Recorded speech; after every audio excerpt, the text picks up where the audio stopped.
Hi, hello, my name is Lily, and this is Mowgli, and welcome to Lovely Lily's Exotics. Today I wanted to talk about my snake, Mowgli. Right here, he is a 15-year-old Mexican king snake, and I wanted to talk about him today because it's like really hard to find stuff about his species, I guess. I had a really hard time finding anything out about him, so I wanted to talk about it for anybody who happens to get one in the future.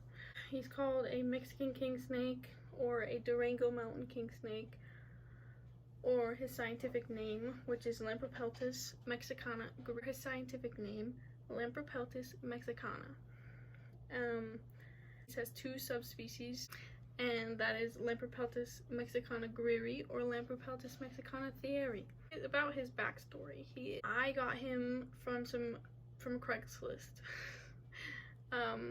He's my first snake, and I love him a lot. And he's 15.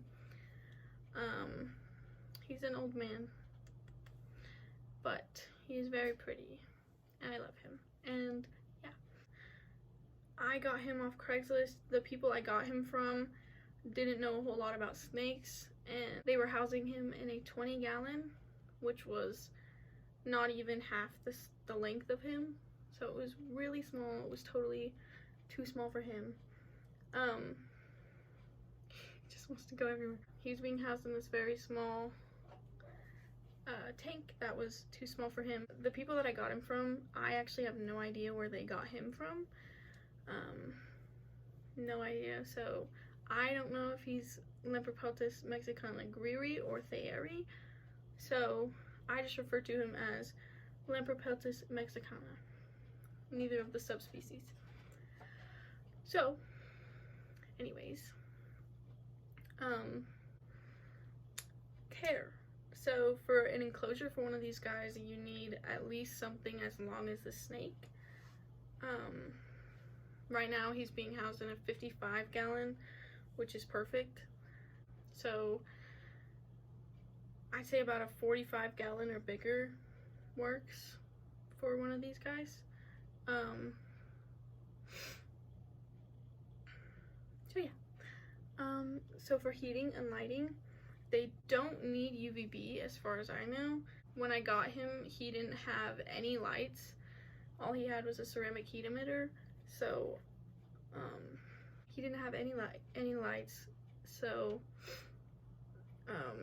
he lived the whole 15 first years of his life with no UVB, and he is just fine. He doesn't have any, as far as I know, he doesn't have any bone problems or anything of the sorts.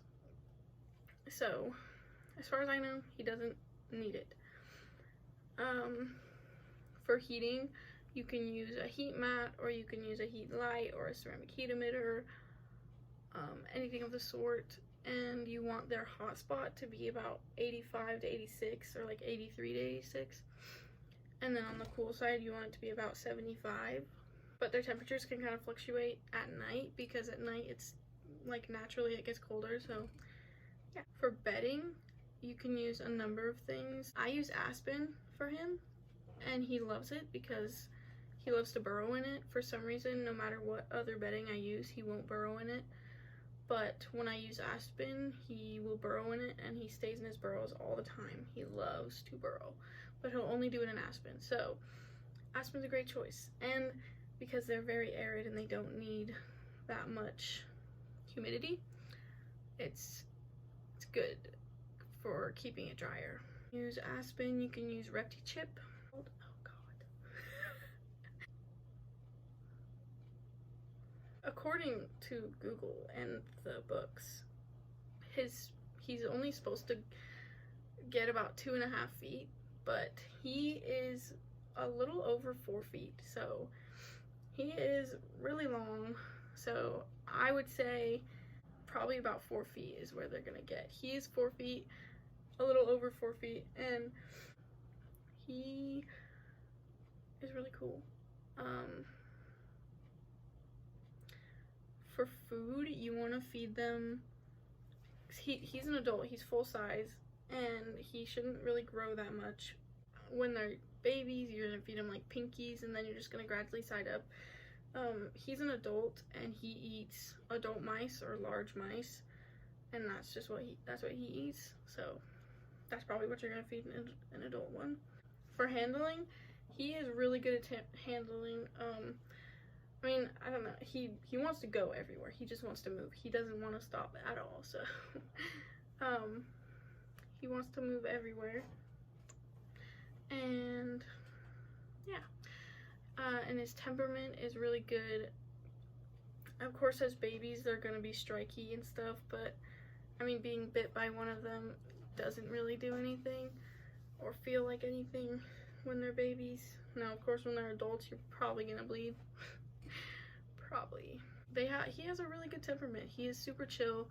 I've brought him a lot of places with me, and he's met a lot of people, and he has never once struck at me or gone in a strike position or anything like that. So yeah, so that's really cool.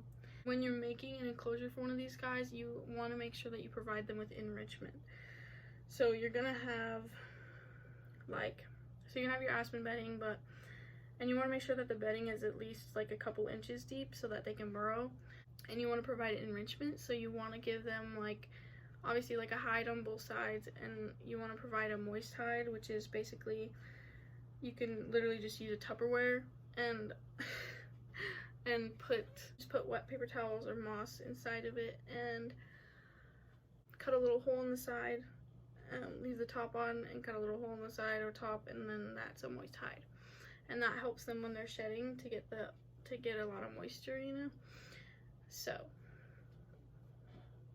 you wanna give them places to hide. So aside from their caves and stuff, you wanna give them a lot of leaves and plants and stuff.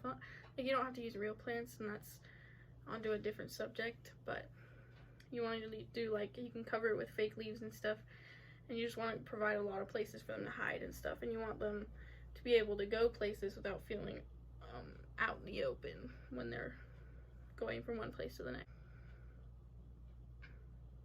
These guys come from the Durango Mountains of Mexico, surprisingly. What are you doing? He never stops moving.